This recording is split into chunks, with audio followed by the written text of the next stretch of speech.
ഡൽഹി മുഖ്യമന്ത്രി അരവിന്ദ് കെജ്രിവാൾ ജയിലിലേക്ക് മടങ്ങി. മടക്കം 21 ദിവസത്തെ ഇടക്കാല ജാമ്യ കാലാവധി അവസാനിച്ചതോടെ ജാമ്യ ഹർജിയിൽ വിചാരണ കോടതി വിധി പറയുന്നത് ജൂൺ 5-ന്. രാജ്ഘട്ടിലും കൊണാട്ട് പ്ലേസിലെ ഹനുമാൻ ക്ഷേത്രത്തിലും സന്ദർശനം നടത്തിയ ശേഷമാണ് കെജ്രിവാൾ ജയിലിലേക്ക് മടങ്ങിയത്. ലോക്സഭാ തെരഞ്ഞെടുപ്പ് പ്രചരണത്തിന് 21 ദിവസത്തെ ഇടക്കാല ജാമ്യം അനുവദിച്ച സുപ്രീം കോടതിയോട് നന്ദിയുണ്ടെന്നും കെജ്രിവാൾ പറഞ്ഞു. ജയിലിലേക്ക് മടങ്ങുന്നതിന് മുന്നോടിയായി ഇന്നലെ AAPയുടെ രാഷ്ട്രീയകാര്യ സമിതി യോഗം കെജ്രിവാൾ വിളിച്ചു ചേർത്തിരുന്നു. അതിനുശേഷം പ്രതിപക്ഷ സഖ്യമായ ഇന്ത്യ സഖ്യത്തിന്റെ യോഗത്തിലും കെജ്രിവാൾ പങ്കെടുത്തിരുന്നു.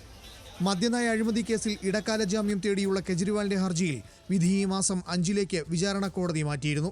ഇന്ന് വിധി പറയണമെന്ന് കെജ്രിവാളിന്റെ അഭിഭാഷകൻ ആവശ്യപ്പെട്ടെങ്കിലും ബുധനാഴ്ചത്തേക്ക് കോടതി ഇത് മാറ്റുകയായിരുന്നു.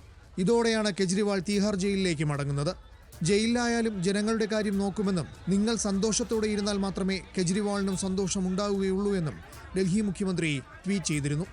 National desk news Malayalam.